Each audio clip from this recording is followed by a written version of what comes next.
Okay, welcome everybody to the Virtual Residency Workshop 2026. It's Tuesday, June 23rd, 2026. This is the first session, the early morning session. Uh, and I want to welcome our panel. This is Facilitating Artificial Intelligence, Machine Learning, and Deep Learning. And our moderator is Dan Bross, and I'm going to turn the show over to Dan, and we'll go ahead and get started. Okay. Good morning, everybody. We're going to be having a panel here, virtual residency panel, facilitating AI, ML, and DL. And our panelists, I guess I should introduce myself a little bit here. My name is Daniel Brouse. I'm from Francis Marion University in Florence, South Carolina, and a faculty member in the Department of Mathematics, and try to help out with facilitation here and there at our primarily undergraduate institution. If I can turn it over to my panelists and let them introduce themselves. And Dave, if you want to start.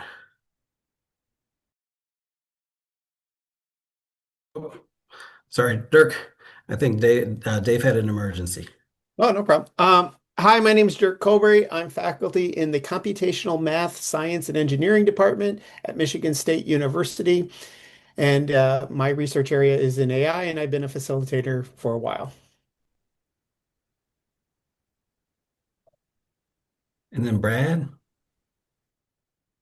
Hi there, my name's Brad Painter. I am faculty in the Math and Statistics Department at University of Central Oklahoma.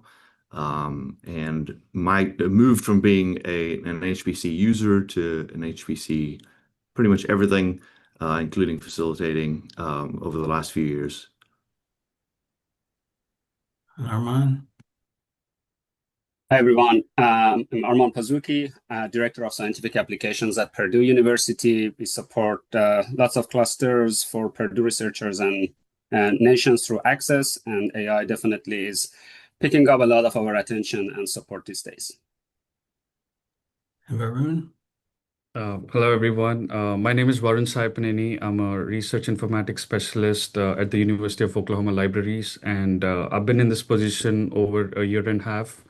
And since last year, we've been actively focusing on facilitating AI services and applications for the campus as pilot projects, and I'm excited for this event. And Keith. Yeah, I'm Keith Weber. I'm the GIS director here at Idaho State University, actually using AI for some of our image classification research, but also teaching it. Looking forward to the panel today. Sounds great, you guys. And I'll just ask the questions, and whoever wants to chime in on these, feel free. We'll go ahead and head over to this first question. I think the next slide, though, maybe kind of the idea behind what we're going to be doing. Artificial intelligence, machine learning, deep learning is increasingly important to investigators whose research we facilitate. And this panel will discuss what our researchers need from us and how we help them to maximal AI, ML, DL productivity. And so we'll head over to this first question here. And so here's the first question for the panel. When a researcher who wants to use AI, ML, DL in their research first comes to you, typically how much experience with AI, ML, and DL, and how much understanding of it do they come with, and how broad is the range? And start maybe from the perspective of support of researchers. We have done a lot of support for researchers, and it's really wide range. I'm more often than not, I'm surprised at the amount of knowledge and information that researchers have, and that's expected. I think for a research computing center like us, staff already having a lot of things to do, but a grad student with a dedicated thesis on AI can really go deep on these sort of topics. So, and yeah, I think but there are also times that we really need to sit and explain what they are requesting or how we can help and those sort of things. So bottom line, really wide range. Have been surprised a lot of times.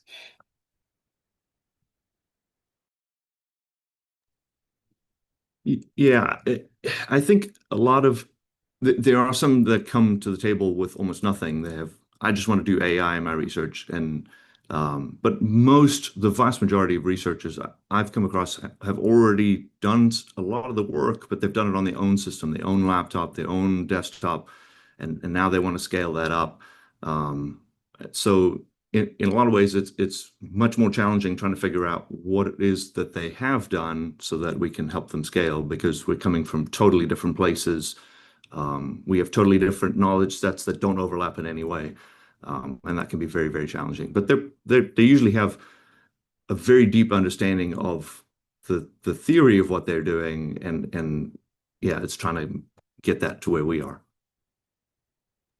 If I can add one more point, like to Arman's, I think the range is like really different and wide. But I'm also seeing more cases where researchers or students are like coming up with like different ideas in their minds, and like, or they've been brainstorming with like some AI agents, and they have like some type of abstract or something new or something that they want to achieve on paper, and they want to come and they want to make it like happen, like, end-to-end implementation. So that is like an interesting thing, because previously it was like you kind of have to be an expert to really understand. Now it's like you can take a bit of an assistance from some agent or like some AI or whatever, but you can still be the main person, and you can understand what your research can be. So in that way, I can see like people can actually think in different domains and different areas, and like, that's where I can see people are coming up with.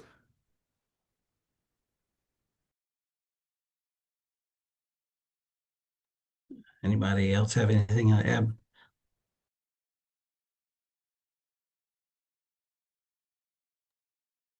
Okay, we'll head on to the next question here. Okay.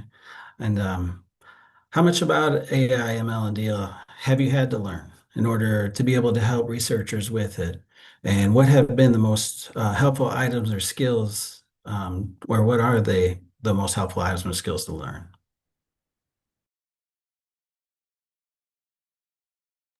Well, I can start with that one.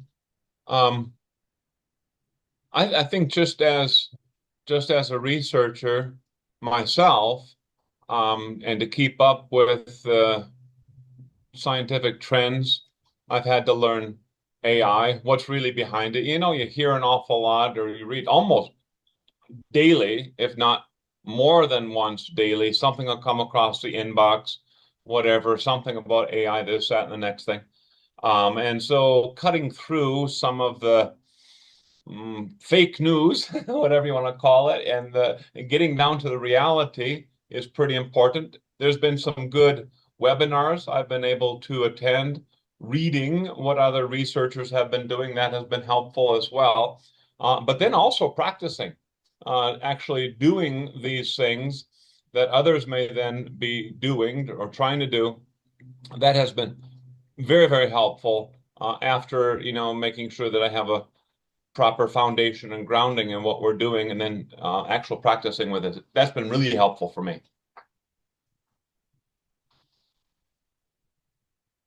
For me, I've been doing this 27 years, so it's not new.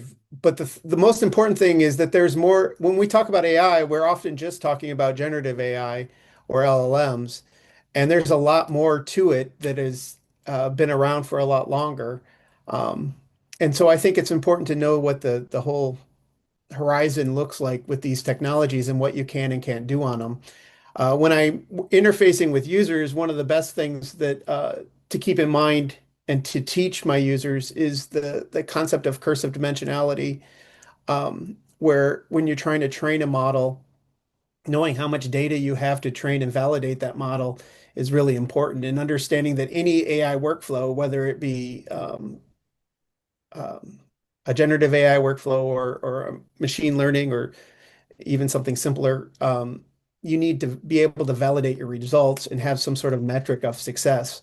And knowing what those look like is one of the what I find most helpful when I'm engaging with users. And yeah, you're right, Dirk.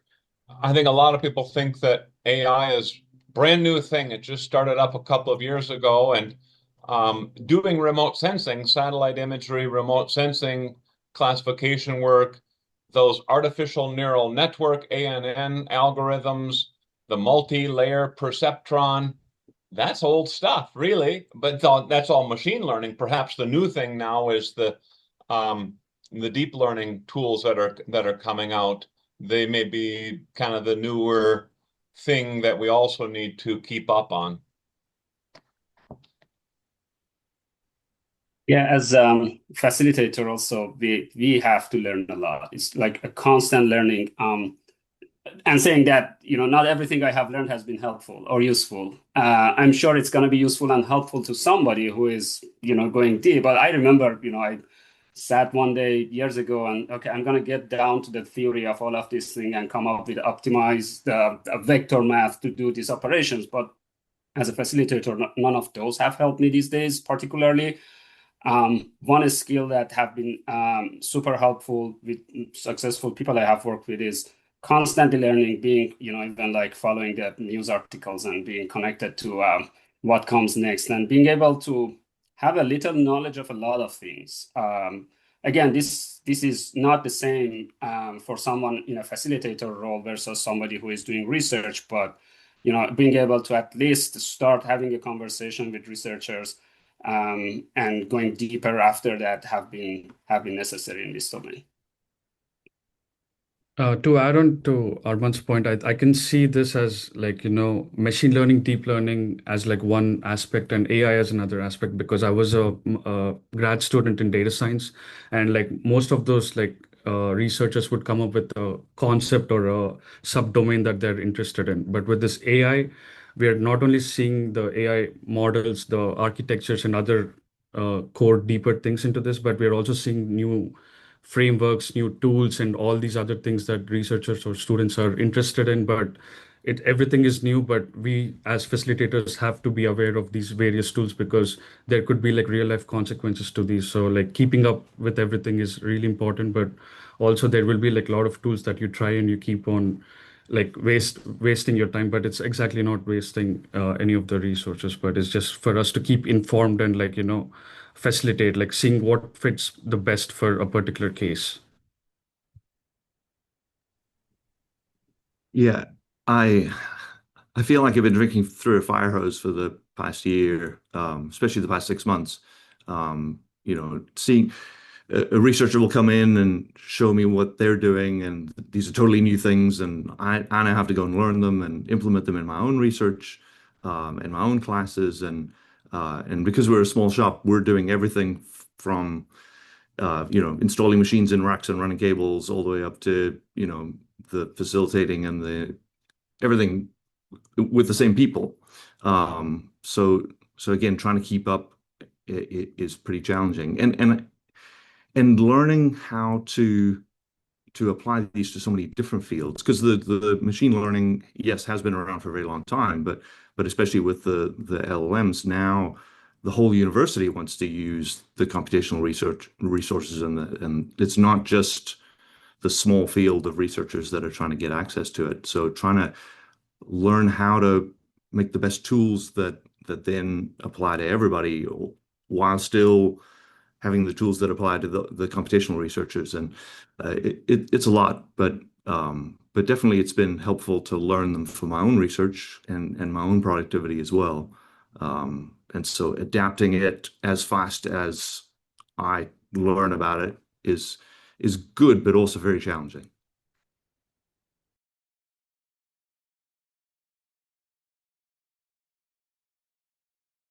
I need to take a minute to point out that Jose Gratz has volunteered to step in for Dave Akin, and Jose, just want to make sure that we have you there.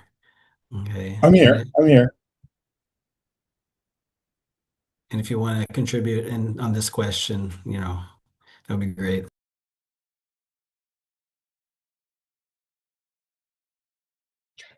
In my case, there there are lots and lots of tools out there that are already developed and somewhat mature. So I've been focusing on implementing those tools rather than building something from scratch. Because when building something from scratch, there's a price to pay. And my objective is to get the project going rather than focusing on getting something off the ground. So I most of the time I prefer to use tools that are already developed, and it's becoming a skill to learn, uh, quite useful. Perhaps Lisa has an input also.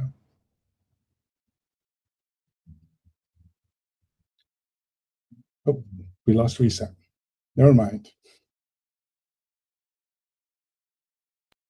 Okay, if you guys don't have anything more to say on this one, we'll go ahead and move on to the next question.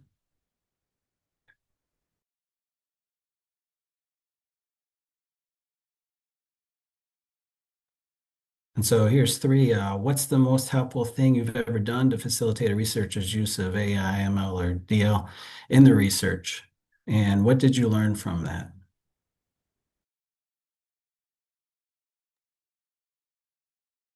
I can get the ball rolling again on that one. Last week, I did a full day workshop, lots of folks in that workshop, and it was dedicated to Geo AI, GIS, artificial intelligence, and really deep learning tools. Went through background, all the stuff, sort of like what we've been talking about already. Machine learning tools have been around for quite a while, demonstrated some early classification algorithms, and then, of course, the hands-on part of the exercise. A lot of concept, sure, and fundamentals laid out there. But part of that exercise and part of that workshop was where the participants actually created their own deep learning model, trained that deep learning model with a minimal set of data, training sites, simply because it was a one-day workshop. Going through all that, people's eyes, they really opened up. They figured out by the end of it, not maybe not everyone, but really figured out this is how it works, kind of demystifying things. But they got their hands on, and for a lot of people, that seemed to be extremely helpful.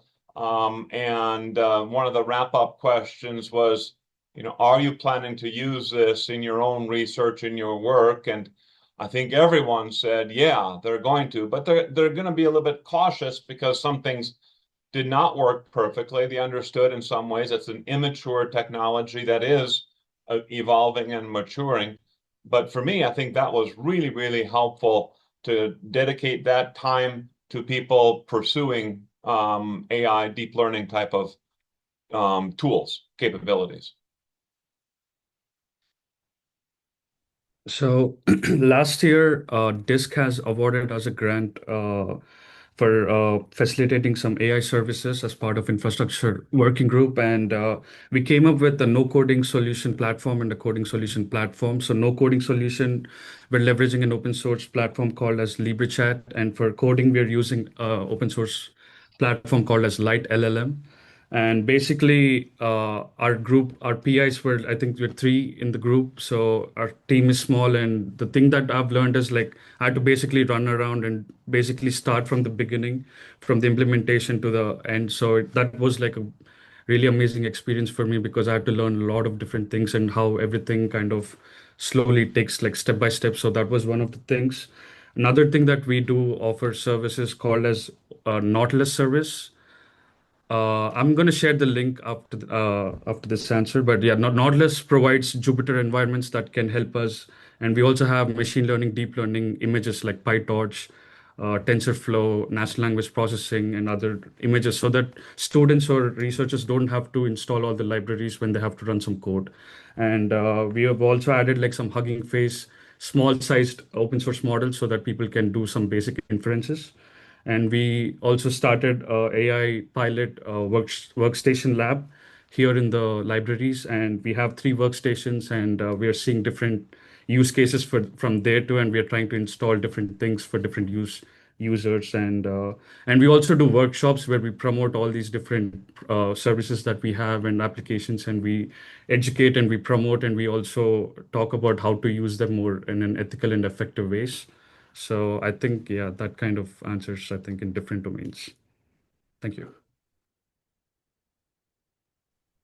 The one thing I can add is for sure, there has been a lot of developments in this domain. I mean, going back in history, 3 years ago, there was such a distributed quest for AI, and there wasn't any like central support for any of these. One thing we did that has helped bring some sense to some of the distributed activities on campus is the local LLM service that we launched and we are hosting. And that has really, we never envisioned that would be a major resource for teaching and learning, but, our main goal was, supporting researchers. But now it's really like the instructors who are using that are way more than researchers who use that. A couple of things we have learned there for sure. You see these magic numbers, thousands of users have used this service, but a lot of interactions are not really deep, I would say. It's just a few interactions, a few tokens. People just, are curious. They want to land on that and try it, which is good too, having something free for people to go and learn before paying anything on commercial models. And the other thing is when we started this, we just didn't have any governance in mind, and we just kept adding models. But with the infrastructure supporting it, it is becoming more and more impossible to support 20 plus, 30 plus models on this platform. And then there is the user experience factor, like researchers who don't know much about any of this, how would choose a model.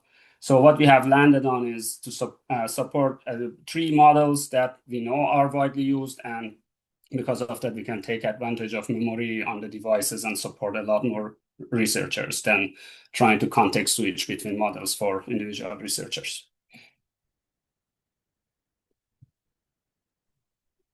Yeah, I just want to echo that. When we started hosting some Hugging Face LLMs and putting them in common folders so that our users could use it, that actually helped quite a bit so that they weren't downloading them redundantly in their personal spaces.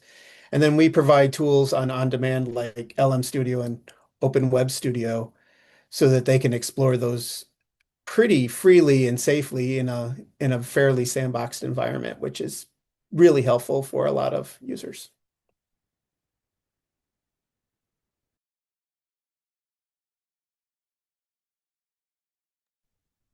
Yeah, our challenges are a bit different, I think, than some campuses.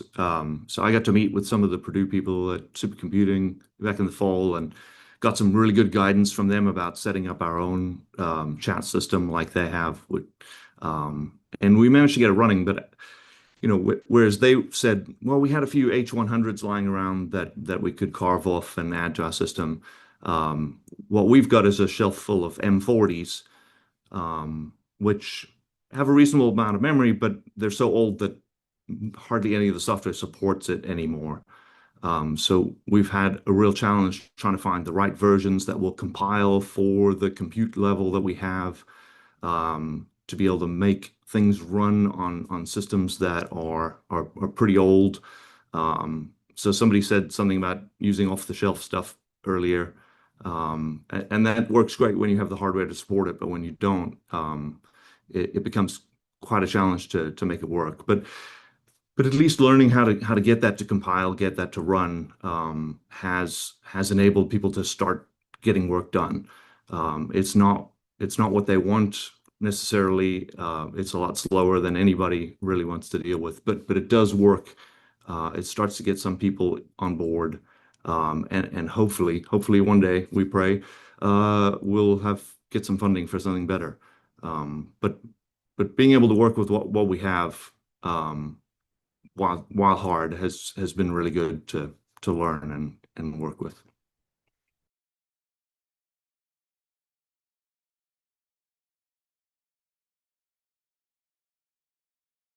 Seeing if anybody has any more they want to contribute before we go on to another question. I have something. Um, Something that I learned was trying to understand the researcher's need. By meeting the researcher once, you get this really broad picture, and it's like drinking from a hydrant. Difficult to understand the real need and convey some feedback to the user, uh, so they understand reality. There is this sense sometimes that AI produces miracles, and that's clearly not the case.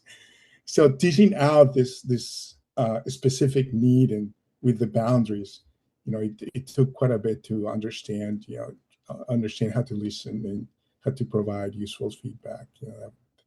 That's been quite it's been quite helpful. Thanks.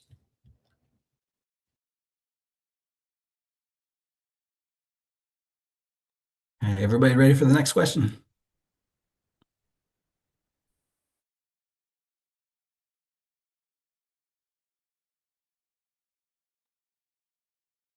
Okay, here it is. What's the worst mistake you've ever made in facilitating researchers' use of AI, ML, or DL in their research, and what did you learn from that?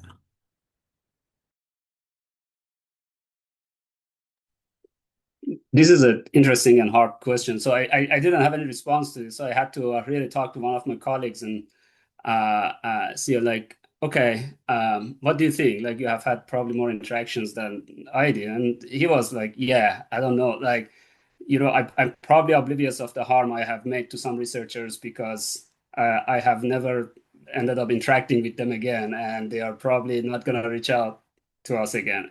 And we typically make recommendations on hardware and, hey, don't set up your own local workstation when we have X and Y. And that might not be a perfect solution for a lot of researchers, admittedly. It's 95% of the time it is a good solution, but there are times that researchers really want to have something local, and because of these sorts of recommendations, they may just, to us it's a small recommendation, to them they might be really like, hey, this just changed my research, and I'm now unable to do anything because of the recommendations made and so on. So yeah, that's like something that happens a lot, but it's really like we yet to see some of the um, issues that we might cause to researchers, because it's a developing environment. We are learning, researchers are learning, so hard really to respond these questions in a perfect way.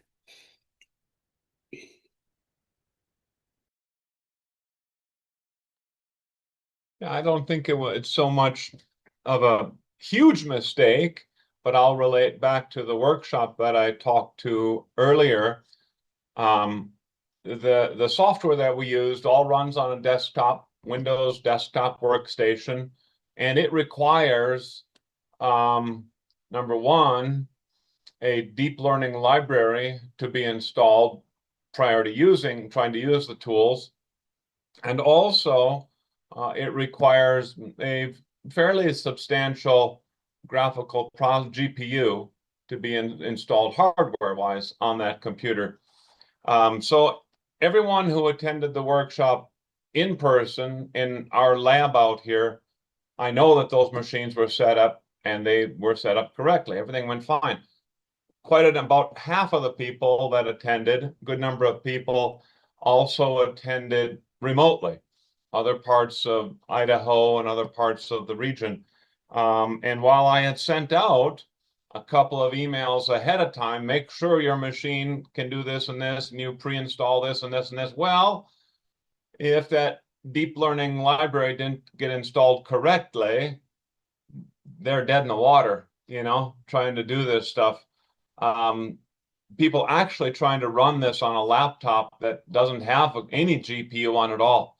Really, really frustrating for people to try to learn that, and they want to walk away from it. Oh man, this is terrible, right? That sort of thing. So I think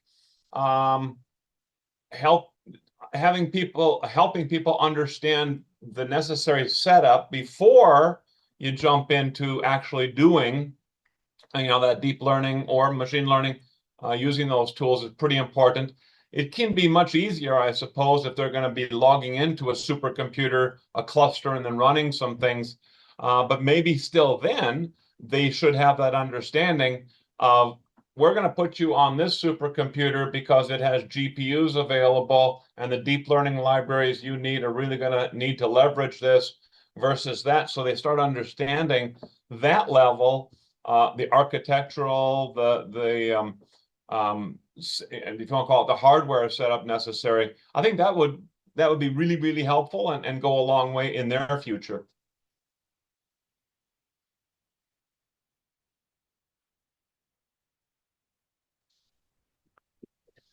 For me, I think the biggest problems I've made is when I don't fully understand what problem the scientist is or the researcher is trying to solve.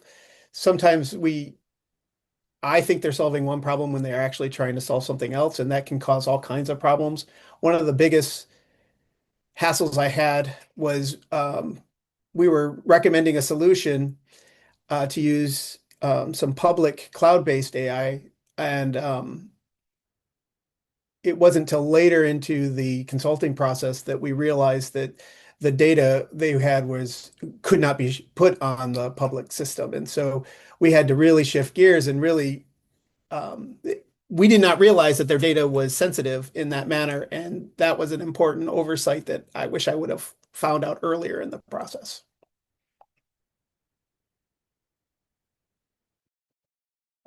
For me, managing expectations, I had someone that needed help quantifying um, heart transplant rejection rates, and they wanted it done within the month. And as I looked farther into it, I realized that this was a huge project, and just pointing out the data that could be useful took an entire month, and the daylight was just gone by that time. So managing expectations on both sides, that's a challenge, and a mistake that I've made that I learned from. It's, One of the challenges, one of the sort of mistakes that I've run into is trying to meet the capability of the system with the capability of the researchers. Um, you know, I had a researcher who wanted to do some work with PyTorch, did all this work to get PyTorch compiled for our GPUs. Great, except they actually want to use PyTorch in R. Okay, so go back and now trying to get the PyTorch libraries for R compiled, spend all that time doing that, got it to work, great. Presented to them that they're like, well, but it doesn't work in RStudio. And I'm like, well, can't you just use the command line? And they're like, no, we don't know how to use the command line. And trying to meet them where they are, but at the same time, within the limits of what we can do and what our system can do. Um and matching those two can be a big challenge, because we can't always do everything to get to where they are, but they don't necessarily have the time to learn an entirely new system as well. So trying to make those capabilities match, and not doing enough work ahead of time to understand where they're coming from before putting in a lot of work, um, can be a big problem.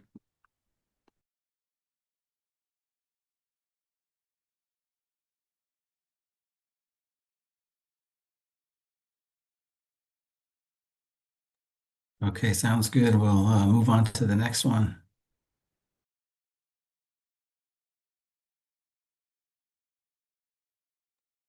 And so, what have you found to be the top challenges of facilitating AI, ML, and deep learning? Well, I want to echo what was said before was aligning expectations is one of the biggest challenge. But then on top of that is um, the technology is changing so fast that it's extremely hard to recommend anything because wait 5 minutes and it will be something else. Especially when you also consider limitations, are we worried about certain types of limitations. Well, wait 5 minutes and there are going to be different limitations and problems. And it's constantly changing. So keeping up with that is really hard. Another thing to add to that is like with the ever using of this AI agents and things, people are finding like vulnerabilities, securities, breaches in different libraries, products, and tools. The thing is, if they're finding it internally and if they're trying to solve it, I think that's for a good case. But we were also seeing like many cases where hacking groups or different like anonymous groups are trying to hack or do some things for like again established companies or tools or anything. So the biggest challenge would be like to keep up with the security part of it, especially if you're hosting as service, because if you're having like a tool or a framework, I'm sure you have so many other dependencies that depend on other types of libraries and packages. So everything is kind of connected, and it's like if one thing kind of breaches, then we'll have to either fix it like as soon as possible, or like we'll have to have our precautionary things. And keeping up with all these things, I think in this age, I think is getting really difficult. Pulling that up a little bit, to me, is the changes in technology as things evolve so quickly. I find it quite challenging to focus on doing the work and keeping up with the changes. Um, it's tough. It's a tough balance to keep, and I'm not sure it's going to get any better. Thanks. I'm going to agree also with what Dirk said. It's managing those expectations.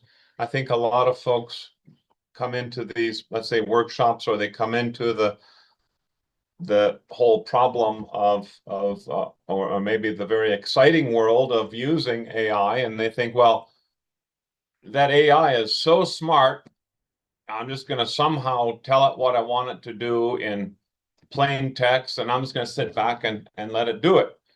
Well, that's not how it works. That's an extreme expectation. But I think some people just envision that it's just like any other real simple piece of software. It's going to do all the heavy lifting, and then I'm going to get the results. But that's not really the case. So there's that. I guess it comes back to education, educating those users on what to expect and what not to expect. But then again, as others have said on the panel correctly, is that AI is changing very rapidly. I alluded to, and you probably see this also every day, something new you're seeing in the news or in your email, this new tool or so on and so forth comes out. So for us, keeping up on that is going to be very important, because I think that those users end up relying upon us to make sure we keep them pointed in the right direction. Yeah, I think for us, the top challenge have certainly been the workforce development. It's really like adding 5% extra support for this new field requires 50% extra learning by people who are offering these services. All the trainings we have offered over the last 3 years had to be developed from ground up. So nothing existed prior to that. And now we are dealing with, staff who have something in their portfolio on a day-to-day basis. Nothing has slowed down in HPC, for instance, or other areas, but then there is this new domain that they need to support and develop training and such. It's not the same probably across all institutions either. Some institutions might be lucky enough to get dedicated positions for AI and supporting, but also that helps to some extent. There are researchers who are doing material science research, and now they want to also augment it with some AI. And really, we are now talking about intersection of AI, HPC, and material science, and that expands to several domains. So that has been the major challenge and major obstacle in the way of providing AI facilitation. And then the second piece is the cost of infrastructure, like something that researchers could purchase 2 years ago, 3 years ago for $7K. Now they have to pay like $20K, $30K, and nobody has that kind of money. So for researchers, that has been a big obstacle. So we have to become creative about how we want to offer this sort of infrastructure to researchers to be useful to them, either allocation models or LLM services or something gateways. So those have been some of the challenges we have been dealing with.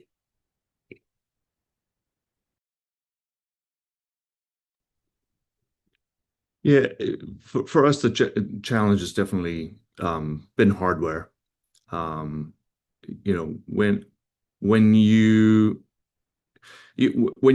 like you said, when you're trying to buy a GPU server, when you got nothing to add it to, you have to have such a huge chunk of money just to start that no one researcher has that kind of money, and they certainly don't want to spend it on stuff that is going to go in a data center. They want to focus it on what they can put under their desk. Um, and so you you can build systems, but if those systems aren't necessarily fast enough for what people need, most of our researchers just end up spending money out of their own pockets for a Claude subscription, or something like that, rather than use the systems that we've put in place because they're just too slow. Um, and so then you get in this loop where it's not fast enough for people to use it, but people aren't using it, so you can't justify spending money to upgrade it, but now you don't have the capability that people need.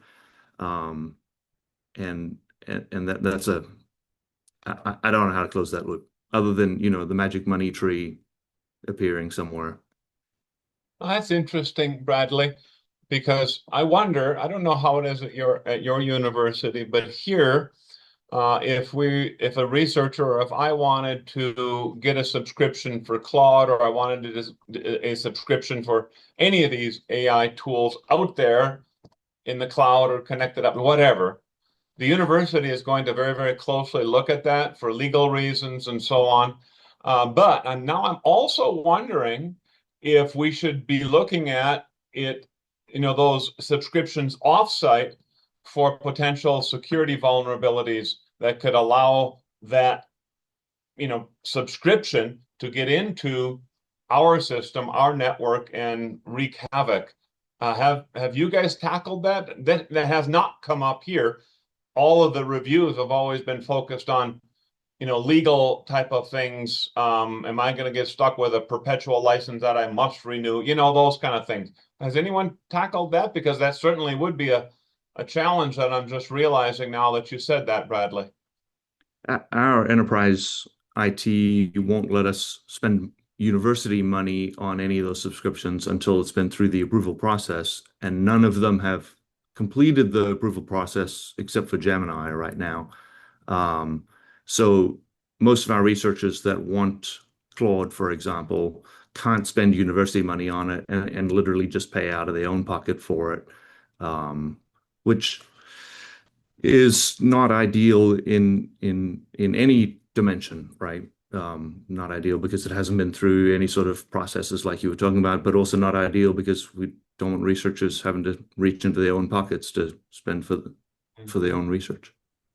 So then I'm curious again then, when the university is reviewing a piece of software or a subscription, are they then coming back to you to say, do you know of any vulnerabilities with this, apart from the legal side? Because that's what we see here. They're not experts, of course, on machine learning, deep learning, anything AI other than kind of knowing what those two letters stand for sometimes, right?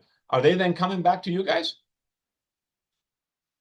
for advice? I don't know. I'm my curiosity is piqued with this part of the conversation now. Maybe we need to go on for time. I don't know. Sure. And we're in somewhat of a unique situation, I think, in that our supercomputing is housed in the College of Math and Science and not part of enterprise IT. So, communication is always an issue. So they have not come back to us. It's just been on pending for about a year now. It has also been sort of for us have been a lot of discussion about what the review process for applications should look like when we are talking about HPC. Gladly, recently we have had like NIST 8100-234 that it has been a good source for us to when we are having these conversations with data privacy officers or security officers. And basically on HPC system, when you are supporting thousands of applications and everything can be seen, like researchers can develop their own code that 30,000 feet perspective that acts in a similar way as a virus or as something that might trigger some alarm somewhere. So if you are talking about applying enterprise vulnerability check to HPC applications, that can cause a lot of workload and back and forth with security officers, and that doesn't apply to HPC system in my opinion. So that has been an area that have been being at two institutions, I have seen that struggle, what HPC is versus, what enterprise application could be in the perspective of a security officer.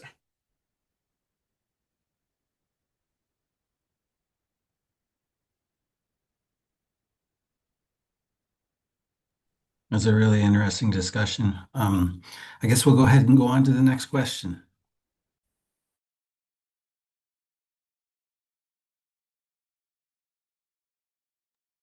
And so if a researcher comes to you with a strong need for AI, ML, or DL, but little or no programming experience, what steps do you take?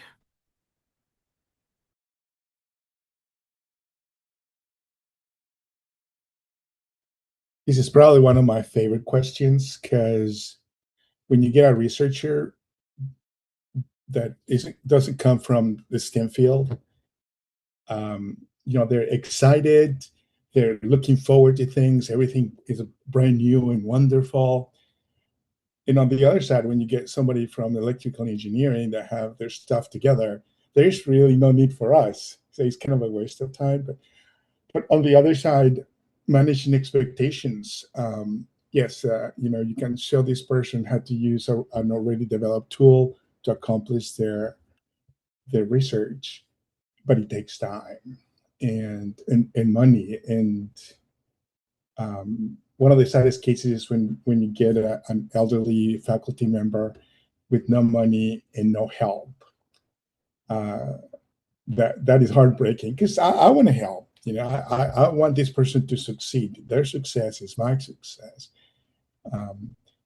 So I just take it one step at a time, little bit, holding people's hands, and hopefully we can get to the end of the project. But it takes a lot of commitment. But yeah, I love people that come from non-STEM fields. It's very exciting. For me, I've come to realize that everyone has their area of expertise. And I may end up working with, and a good example is some of the researchers in the health professions. And one of the questions that they wanted to answer really was a spatial question, GIS, these sorts of things. And they're not GISers. And I didn't try to make them into geographic information system professionals simply because I know that is their area of expertise. I learned some things about health professions by talking to them, and they learned some things about GIS by talking to me. But I did what I do, right? Sometimes actually running things for them, helping them, put together the data in the correct way and guiding them in that. I think that's just kind of what we need to do.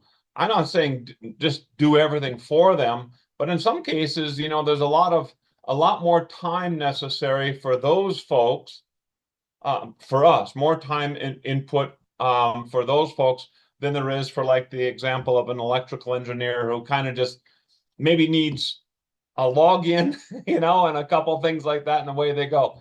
I just think that that's kind of what we do.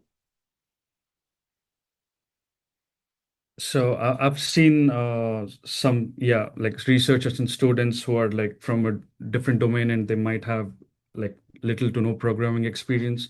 What I usually do is we do some sort of like onboarding process where we sit with the person and we try to talk about the project scope, understand the details. So like the conversation and the communication, I think that's kind of the pillars, because I don't know what they're doing, they don't know what we are offering. So it's kind of merging the gaps between like both of our like things.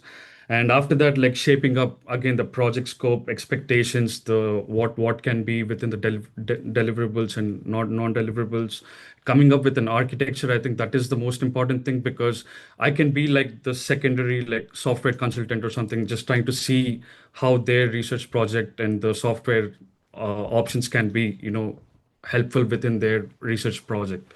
So me trying to provide like again different options or different solutions, and I try to keep that hat when I'm working. So I try to listen too much, try to understand what exactly they're looking for, and then I try to start like researching or finding different tools or things. And in some ways, researcher might have grad students who are like good at programming, so sometimes they could just need like a blueprint and they can probably get started. For some people, they might need assistance with coding, but some people they can like understand code, so they can use some other tools to kind of do so. It really depends on researcher to researcher, but there are like different options in which we can definitely facilitate if they know what exactly they're doing, but they don't have the coding or the software experience.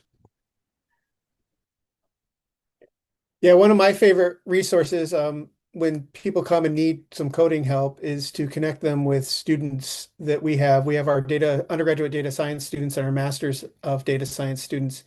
And we've tried to build, or I've tried to build a pipeline so that students that need experience and want experience, we can pair them up with faculty that need help. And then all I have to do then is act as a mentor in between. I don't have to do the work, but I can help with the student and guide their learning, but also give them the experience. And it's really a win-win. And the level of that depends on resources. If they can pay a student, that's great. But we also partner with the Data Science Capstone and the Masters of Data Science Capstone programs. And those are great ways to get quote unquote free labor from the students. But it is helpful to be a technical mentor for them in case the researcher they're working for doesn't fully understand what's going on. Had various flavors of this conversation with different friends, coming from programming background with, C, Fortran, Basic, and, seeing now why coding is really like picking up. I think people can be divided into camps in terms of programming experience. I myself think that's necessary. That's a skill that continues to serve us even for reviewing what AI creates for people. That being said, there are people who are really just getting by using AI to generate their code. And the other aspect of it, as Dirk mentioned, there are various levels of support that can be provided. It could start, in our institutions, we have a whole host of trainings, like 30 plus training each year that they are like workshops. They, various aspects of coding and programming. And then the notebook service that we launched recently, it is already available to Access community. That it's a Jupyter and other notebooks, and people can use the Jupyter Note under the Jupyter service and hook up some of their AI models to create codes in their environment and test it right there. That's the second level of support that has been helpful for us. And then there are times that researchers might really have the resources, they might not have the time in terms of and a skill to do coding. The research software engineering support has been helpful there as well. People who can buy some staff time for 2 months, for 3 months, for 100 hours to focus on their development. That has helped them as well. Lots of time, though, there are researchers who have none of those. They just come to you. They don't have resources. They are AI enthusiasts. They want to do something with AI. And we try in those cases to really provide the guidelines. For instance, one example that we had with a researcher who wanted to go through thousands of PDF files and come up with some decision based on those unstructured data. We sat with them, we kind of, agreed on this is probably not really a recommended way. So why not using AI instead of processing this unstructured data? Use AI to create a code that can process this unstructured data, and then you can review that. So some of those guidances that have helped researchers who are really limited by resources, but really want to do something as well. I think Armand brings up another interesting variation on this question. We now have a new problem that AI is introducing where people who have no programming experience are able to program. And this adds not only, even if they're not doing research with AI, they use AI to generate codes for their research. And that's great, except when it's not, because AI doesn't always generate good code, and then the people don't understand it, and they really have never been trained how to make, portable, reproducible, robust tools. And so we get a lot of slop that then we have to help them through that, which is just a new type of problem.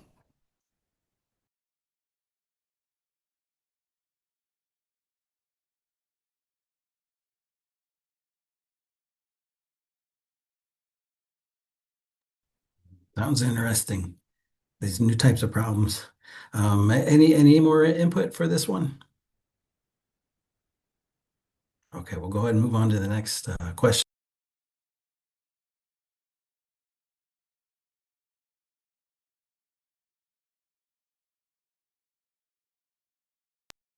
Okay, so AI, ML, DL in research exists on a scale from simple chatbot use to the complex agentic pipelines using custom trained models.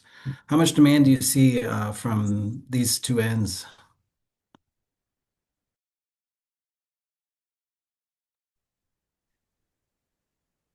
I don't know if I would have used that scale. Um, a simple chatbot, there's nothing simple about a chatbot. I mean, simple machine learning, some simple statistical support vector machines, decision trees, those types of things, I would see as the traditional way we use artificial intelligence machine learning tools. And then as AI grows, these generative AI tools have a lot of bias in them.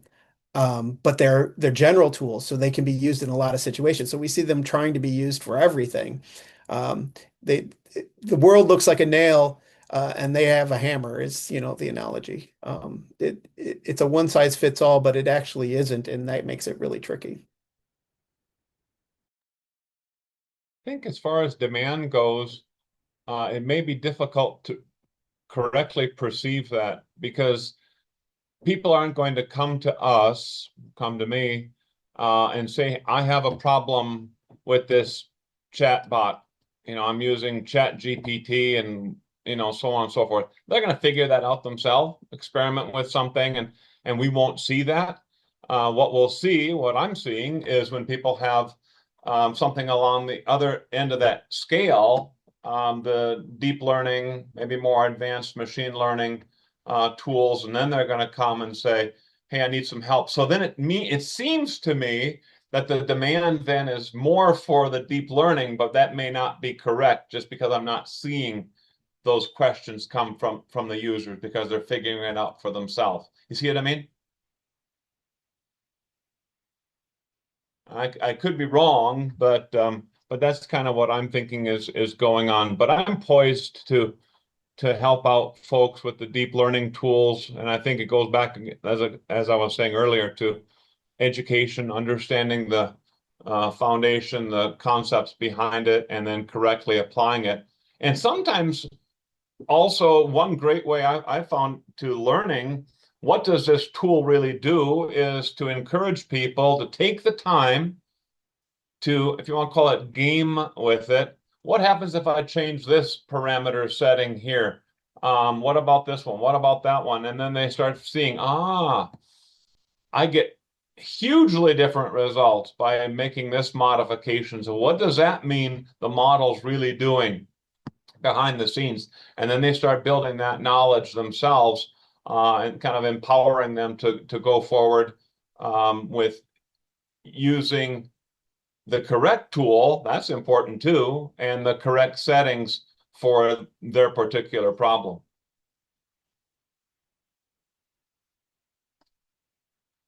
So I've I've seen a mixed use case with the no coding and the coding solutions. I've seen researchers, students wanting no coding, the chatbot to do research or basic queries, and I've also seen the same with the coding solution where they write simple scripts to like again advanced customizations to their projects. So it's kind of varied depending on the researcher, but I've seen very less demand for the custom trained models. I know it's kind of a thing where we can train or fine tune or do any sorts of to the large language models, but we've seen very little interest in that. But I'm sure there's always like research going on in this where they might be working on different types of data or smaller sets of data. But yeah, I think it really depends on what their main goal is and what they're trying to use these tools for. The only other thing I can add to all the great points that my co-panelists shared already is definitely. I think there are factors or constraints that are sometimes not calculated when we are talking about demand. Researchers might want, access to co-scientists to develop the noble, great idea.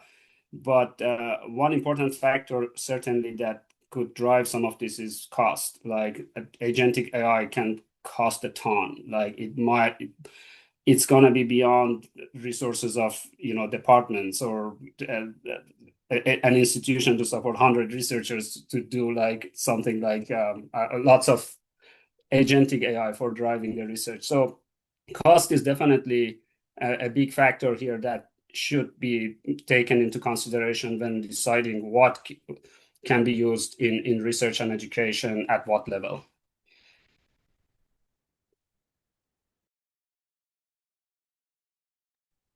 Yeah, and echoing again a lot of what's already been said, I think we've certainly seen a lot more demand for the chatbot side of things, but in a lot of that is the hardest to provide properly, because it's not as simple as just buying a subscription. It requires it requires much more hardware in a lot of ways than the pipelines do, because a pipeline you can set it up and just let it run over a week or so, whereas a chatbot they want a response in the next few seconds. And so trying to provide that, uh, I talk about hardware a lot already, but software as well, right? Getting that system in place and getting researchers trained on how to use it.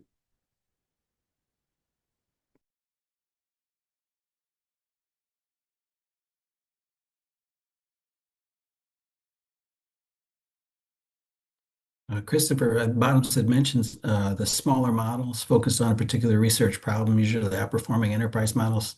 I just wanted to ask a question. Are you guys seeing that as well? Absolutely. I think that has been key for some of the, granted, those smaller models need to be trained and or use RAG functionality and, kind of be developed for local request.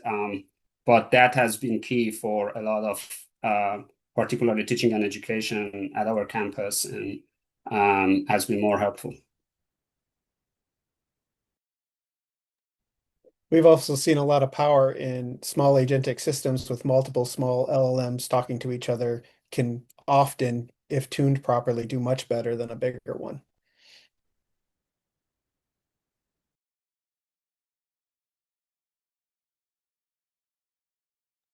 Okay, I guess we'll go ahead and move on to the next question here.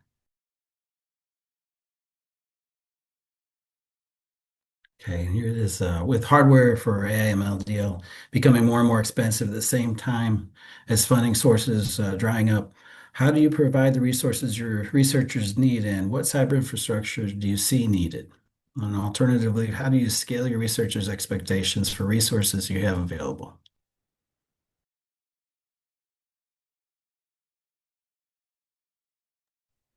A few things we have done here has been one new allocation model we recognize. As I mentioned earlier, we recognize that paying 20, 30K for a piece of hardware is impossible for majority of researchers. So now we are kind of adopting buy SKUs instead of buying a GPU. So some people can really, it's just a cloud model. People purchase what they need, and when it is done, they purchase more. So that has been one of the changes we have made in our allocations. Preemption models, we rarely supported that in the past, but now at lower cost, researchers can use free resources. Granted, they might be preempted anytime if there is a priority job coming in front of them. That has been the second piece. Sort of what I would like to denote to as gateway services like the LLM or notebook or these things that are supported by a few hardware under the hood and supports thousands of researchers. I think that has been another help for researchers. Some of this we are offering for free. Gladly, the institutions have been in sync with the needs and have continued to support the hardware needed for these sorts of activities. The last piece maybe I would like to add, and this is more like what I can see across the nation, the fundings are probably drying up in a sense of a small funding are not as much available, but I think more and more resources might go to major resources that support access or NAIR or LCCF, or those sorts of resources are going to be probably more and more relevant to researchers who cannot purchase hardware.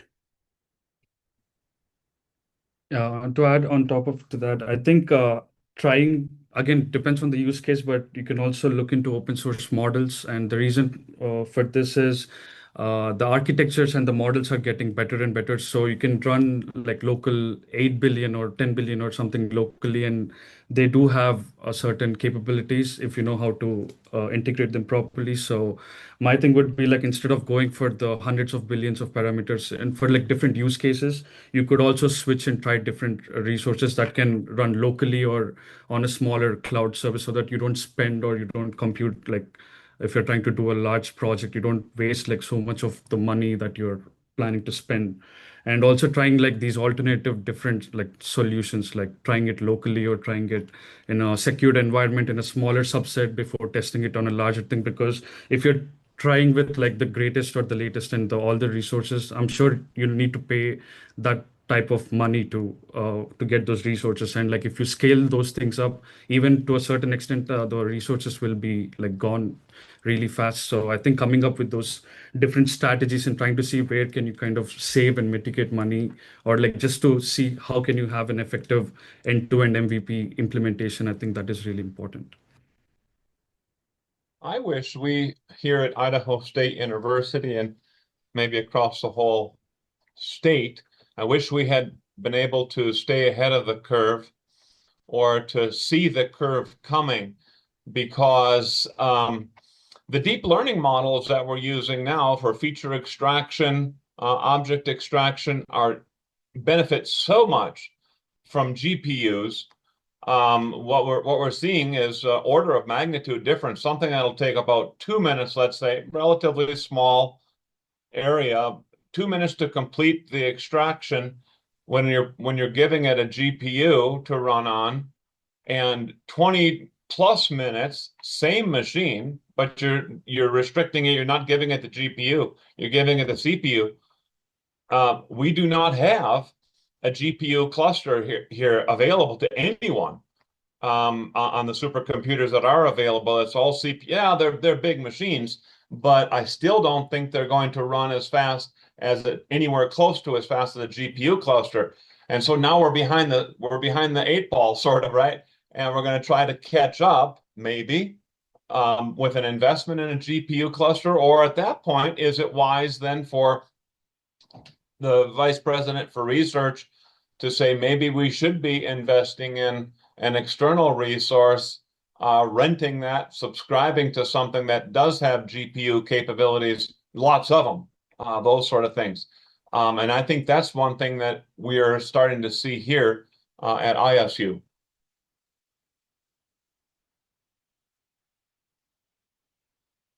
Or anyone else seeing those sorts of limitations and things rising up, causing problems like that? I think someone in the chat line had said that researchers try it, get frustrated, and then move somewhere else, which is really too bad because your institution may have a pretty good investment in a more traditional cluster, but now it's not being used because people have moved elsewhere. I think the one of the biggest problems for us is I think the smaller schools are getting squeezed out in this a lot. You used to be able to take somebody's cast off machines, which is what we have, and hack it all together and let people try things out on it. And especially for researchers at smaller schools, yeah, from that, I'm one of those too, and we don't really know what we're doing, and so we want to be able to sort of try things out. And yes, there are resources available like Access, and we're very lucky here in the state of Oklahoma that we have Henry Neiman who has put together a whole network, and we are allowed to use the resources of any of the big universities, but there's an intimidation level there. I don't want to go and mess that up when I don't really know what I'm doing. I don't want to, get a bunch of access credits and then burn them up doing something that doesn't really work. And then once I finally figure it out, then I don't have that available. So having that sort of small resource that you can try things out on was a really nice thing, but now that's not really available anymore. There is no small GPU cluster when it comes to cost. There's sort of a minimum buy-in. Right. You know what we're seeing though too, and I worry about this because if we tell a researcher to, don't so you learn this, you don't burn a lot of time, spend a lot of time waiting on the machine, instead of analyzing over your entire study area, or your area of interest, let's go ahead and just do a small subset of it.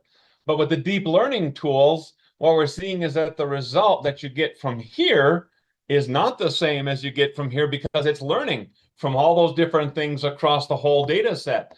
And what they might think by doing this analysis is, oh, it doesn't work. I got to find an entirely new tool, an entirely new approach. But if they were able to try it on the whole thing, I'm trying to get this just right. It would have worked. So that's really difficult, to advise them in one way or the other, and maybe advise them, okay, try it on a smaller thing so you know the process, but understand that the end results may be different when you run the entire data set.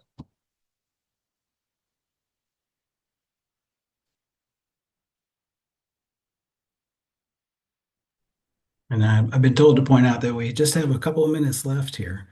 I'll try to head to this last question. Okay, see if anybody can chime in. Okay, as we're finishing off.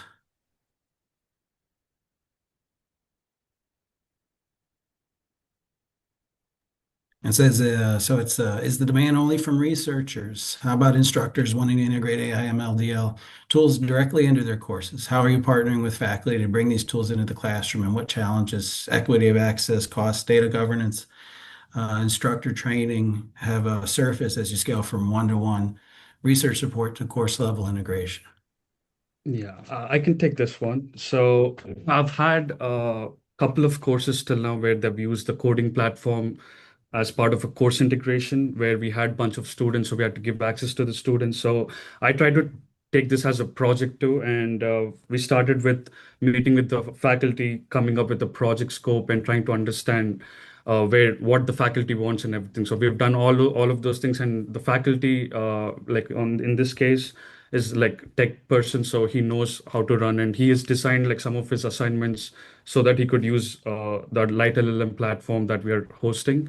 So there were definitely some challenges when we were hosting because it wasn't like a small period of time, it was for the whole semester, so we had to keep it longer and we had to make sure that the access is there throughout. The main challenges that we faced were Light LLM has been through like two major attacks and like a couple of minor security vulnerability attacks too. So just like when you get to know like your the application or the open source platform is breached or something. But luckily, our version didn't get affected because we had our like stable image and everything, but we still had to do those preventative measures like during the day or the during the evening or something, just to make sure that no one else gets affected. The next thing that which was like a biggest challenge was the cost. So we try to we before starting the project, we wanted to make sure what would be the like token calculation or what would the approximate use in dollars or something. And coming up with that is also challenging because we still don't know how much each person uses. And but we came up to a cost, and the cost is like if you use Claude Opus some model, it's going to cost like thousands of dollars just for that API credits. Versus we also hosted national research platforms open source models. So those models are like free to use for like education and research. So we've also enabled that endpoint so students can leverage those things. Majority of the students have used NRP's models, and that kind of helped us lower our costs. But there you can see the big difference between like thousands of dollars scaling up versus you use open source and in a limited infrastructure, and you can mitigate some of the costs. The next thing that we've seen is the compute and I think the equity of access, especially because NRP is a shared resource. The models are like shared by everyone within the community. So just think like before the semester, it's going to be like really busy. So all the students hitting the same models or the same endpoints will get like slower things. So we've had like a couple of like a week or 2 weeks of like slower results, but we were able to find other solutions to work with that. And the data governance, I think it really depends on what type of course integration happens. If most of the courses, I believe, like can be used like the AWS Bedrock or the National Research Platform or like any of these endpoints to connect different models, but there could be instances where the data privacy is really important. So then hosting or providing these solutions might not be the best option. So coming up with all these constraints, parameters, and trying to give the solutions, I think that has been like the biggest thing. And to a certain level, this is the same as taking like one-on-one researcher request. It's just like you talk to the faculty and you have like 20 or 30 students behind them, and but you have to take care of everyone. But the main point of person is the faculty. You try to make sure you give all the updates, information, communication, and other things like that. So keeping up, it's like a relationship building between me and the that department and that course. And yeah, it's going to take some time. There will be definitely ups and downs because you cannot just start something and expect everything to run clearly. So it's just how you kind of go from when you face those challenges. I think that is what I've been learning. Thank you, guys. I'm gonna, looks like we're out of time. So I just want to take a minute here to thank our panelists. And Henry, I'll turn it back over to you. All right. Thank you, Dan. Thank you, panelists. We really appreciate it. Let's give them a round of virtual applause. Excuse me, and I'm gonna go ahead and stop the recording here.